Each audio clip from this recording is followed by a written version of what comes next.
Hello दोस्तों, विद्यार्थियों कैसे हैं आप लोग। आशा करते हैं हम लोग बढ़िया होंगे, बेहतर स्वस्थ होंगे। चलिए देखते हैं हम लोग अंग्रेजी ग्रामर में एक और अलग सा टॉपिक, जिसका नाम है, दूसरा टॉपिक का नाम है द सेंटेंस। अच्छा, जरा रिवाइज करेंगे। द सेंटेंस के पहले हमने क्या पढ़ा था? हमने पढ़ा था लेटर, LETTER। लेटर का मतलब क्या होता है? अक्षर।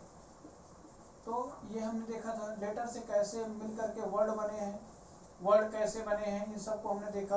पहले लेटर देखा, फिर वर्ड देखा। अब हम बारी आई है कि वर्ड से सेंटेंस कैसे बनेंगे। अब इसकी बारी आई है, हम लोग यहाँ देखेंगे कि वर्ड से सेंटेंस को कैसे बनाते हैं या वर्ड से सेंटेंस बनता कैसे है। तो ऐसे सिचुएशन में चीज ध्यान देंगे कि जब द सेंटेंस आएगा, द सेंटेंस की आखिरकार डेफिनेशन क्या होती है। तो ऐसे में सेंटेंस की डेफिनेशन क्या होती है कि अ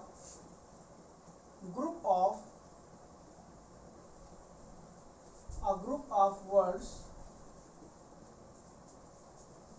which gives perfect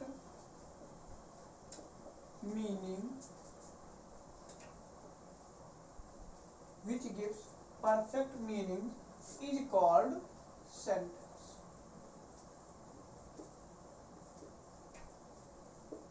मतलब क्या हुआ कि ऐसे सभी वर्ड का समूह, यानी किसका समूह? वर्ड्स का समूह, जिनका क्या निकले? एक उचित अर्थ निकले, उन्हें हम क्या कहेंगे? सेंटेंस कहेंगे। तो कहने मतलब यह हुआ कि एक group of words which gives perfect meaning is called sentence. मतलब सेंटेंस क्या है? शब्दों का एक ऐसा समूह है जिनको मिलाने से सेंटेंस का कुछ अर्थ निकले। ऐसे सभी सेंटेंस को हम क्या कहेंगे? ऐसे सभी सेंटेंस को हम सेंटेंस कहेंगे, जो बन के तैयार होगा। तो आखिरकार सेंटेंस को सेंटेंस बनने के लिए क्या क्या जरूरी है?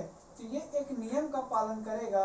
उस नियम का नाम ये है कि इसमें क्या होना चाहिए? सब्जेक्ट होना चाहिए, और दूसरा क्या होना चाहिए? प्रेडिकेट होना चाहिए। सब एक सब्जेक्ट होना चाहिए और दूसरा क्या होना चाहिए? प्रेडिकेट होना चाहिए। आखिरकार सब्जेक्ट का क्या मतलब होता है? सब्जेक्ट का मतलब होता है कर्ता। सब्जेक्ट का मतलब होता है कर्ता, और कर्ता कौन होता है? जो काम को करता है, जो काम को करता है, जो काम को करता है, उसे हम क्या कहते हैं? उसे हम सब्जेक्ट कहते हैं। यानी काम जिसके द्वारा किया जाएगा या जो काम को करेगा, उसे हम क्या कहेंगे दोस्तों? सब्जेक्ट कहेंगे। लेकिन आखिरकार प्रेडिकेट क्या चीज है? प्रेडिकेट की हिंदी होती है विधेय। प्रेडिकेट की हिंदी होती है क्या? विधेय। आखिरकार प्रेडिकेट किसे कहेंगे? तो प्रेडिकेट कहते हैं विधेय को, यानी सब्जेक्ट जो कुछ कार्य करता है और सब्जेक्ट कार्य करने का इफेक्ट जो जिसके ऊपर पड़ता है, वो सभी क्या होंगे? विधेय कहलाते हैं। अच्छा, एक छोटी सी और बात कर ली जाए कि आखिरकार सब्जेक्ट में क्या क्या चीजें आ सकती हैं। तो सब्जेक्ट में क्या होता है? सब्जेक्ट में या तो कोई नाउन सब्जेक्ट होगा, जनरली देखा जाता है, या तो कोई प्रोनाउन सब्जेक्ट होता है। और दूसरी चीज जो विधेय होता है, इनके अलावा जो पार्ट सब इसमें बनती है, यानी जो वर्ब होगा, वर्ब के साथ कॉम्प्लीमेंट होगा, ये सभी क्या कहलाते हैं? ये सभी कहलाते हैं आपके विधेय कहलाते हैं। फॉर एग्जाम्पल के बेस में अगर देखा जाए, अगर हम लोग थोड़ा एग्जाम्पल की बात करें, तो एग्जाम्पल की बात में एक चीज ध्यान देना पड़ेगा। क्या एग्जाम्पल? जैसे हमने कहा कि he is reading a book, वह एक किताब पढ़ता है। तो दोस्तों इसमें ये वाला पार्ट जो होगा, इसे हम क्या कहेंगे? सब्जेक्ट कहेंगे, और इस वाले पूरे पार्ट को हम क्या कहेंगे? प्रेडिकेट कहेंगे। इसे हम क्या कहेंगे? प्रेडिकेट कहेंगे। एक चीज समझ लेना, एक शॉर्टकट के रूप में, क्योंकि इसका लंबा टॉपिक हम लेंगे सब्जेक्ट और प्रेडिकेट का एक अगले टर्म पे, तो सब्जेक्ट और प्रेडिकेट को थोड़ा विस्तार से पढ़ेंगे, थोड़ा फैलाव उसको पढ़ेंगे, थोड़ा विस्तार से पढ़ेंगे। लेकिन अभी जनरली जानकारी के लिए जान लो कि सब्जेक्ट में क्या है? ये सब्जेक्ट होगा, और उसके वर्ब से लेकर के इनफाइनाइट तक जो अंत तक फुल स्टॉप होगा, वहां तो उसे क्या कहेंगे? हम प्रेडिकेट कह देंगे। अगर सब छोटी कक्षाओं के लिए, विद्यार्थियों के लिए क्या होता है, या छाटने को आता है क्लास 4, 5, 6, 7, 10 के लिए, कि सब्जेक्ट किसे कहते हैं भैया, प्रेडिकेट किसे कहते हैं। तो ये वर्ब जो सब्जेक्ट को सब्जेक्ट कहेंगे, वर्ब के जहां से वर्ब की स्टार्टिंग होगी और लास्ट तक को क्या कहेंगे? प्रेडिकेट कहेंगे। इस तरह से आप सेंटेंस को छाट सकते हैं, इसमें कोई दिक्कत की बात नहीं होनी चाहिए। अब हम लोग अपने टॉपिक पे आते हैं जो हम लोग पढ़ रहे थे, क्या कि 10 सेंटेंसेस क्या है।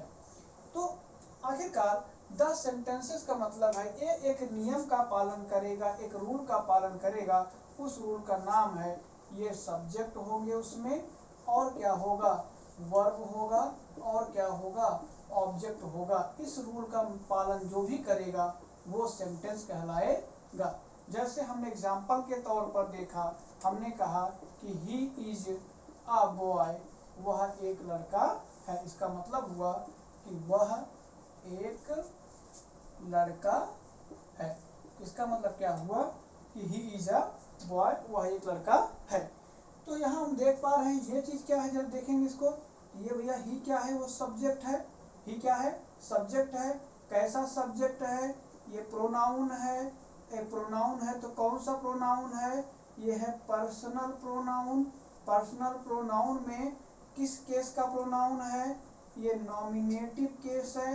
ये नॉमिनेटिव केस है, और नॉमिनेटिव केस का मतलब होता है कर्ता कारक। ये होता है नॉमिनेटिव केस का मतलब कर्ता कारक। प्रोनाउन, पर्सनल प्रोनाउन माने होता है दोस्तों व्यक्तिवाचक सर्वनाम। क्या होता है, व्यक्तिवाचक सर्वनाम। ठीक है, ये चीजें हो गई। अब अगर ये प्रोनाउन है, प्रोनाउन पूछा जाए भाई ये सब्जेक्ट है, आखिरकार ही सब्जेक्ट है, ठीक है। अगर ये सब्जेक्ट है तो क्या क्या है, सब्जेक्ट कौन सा पार्ट्स ऑफ स्पीच है, तो सब्जेक्ट में ये प्रोनाउन है। क्या है, प्रोनाउन है। और उसके बाद क्या है, कौन सा प्रोनाउन है, पर्सनल प्रोनाउन है। कौन सा प्रोनाउन है, पर्सनल प्रोनाउन। कोई पूछता भाई पर्सनल प्रोनाउन में कौन सा केस है, तो नॉमिनेटिव केस है। केस कितने होते हैं, 3, नॉमिनेटिव केस, ऑब्जेक्टिव केस और पॉसेसिव केस। ठीक, अगर पूछे कि कौन सा पर्सन है, ये कौन सा पर्सन है, तो आप बताना कि ये जो है थर्ड पर्सन का सब्जेक्ट है, थर्ड पर्सन का सिंगुलर सब्जेक्ट है। कौन सा सब्जेक्ट है, वो सिंगुलर सब्जेक्ट है। अब इसके अलावा और इसका यूज कहाँ होता है, इसका मतलब होता है वह, और ये जो है पुरुष के लिए यूज होता है, ये मेल जेंडर के लिए यूज होता है। इसके अलावा अब इसके बारे में, ही के बारे में कोई भी बातें नहीं बची है कि जो हम करें। अब बात आती है इज के बारे में, तो इज का मतलब है ये है, क्या है, वर्ब है। और किस प्रकार का वर्ब है, ये हेल्पिंग वर्ब के रूप में इसका प्रयोग हुआ है। ये हेल्पिंग वर्ब है। आखिरकार सर जी हेल्पिंग वर्ब किसे कहते हैं, हेल्पिंग वर्ब से कहते हैं जो क्या करे, देखो जैसे किसी सेंटेंस में सब्जेक्ट के बाद वर्ब की, सेंटेंस में सब्जेक्ट के तुरंत बाद वर्ब आना जरूरी होता है। वर्ब के कोई प्रकार हो सकता है, फाइनाइट हो सकता है, नॉन फाइनाइट हो सकता है, हेल्पिंग वर्ब हो सकता है, दैट इज समथिंग, कुछ भी हो सकता है। अब बात आती है ए की। ए क्या है, ए एक प्रकार का क्या है, आर्टिकल है। क्या है, आर्टिकल। आर्टिकल सर जी क्या होता है, आर्टिकल मतलब होता है उपपद, और आर्टिकल जो है वो किसी नाउन के पहले लगता है।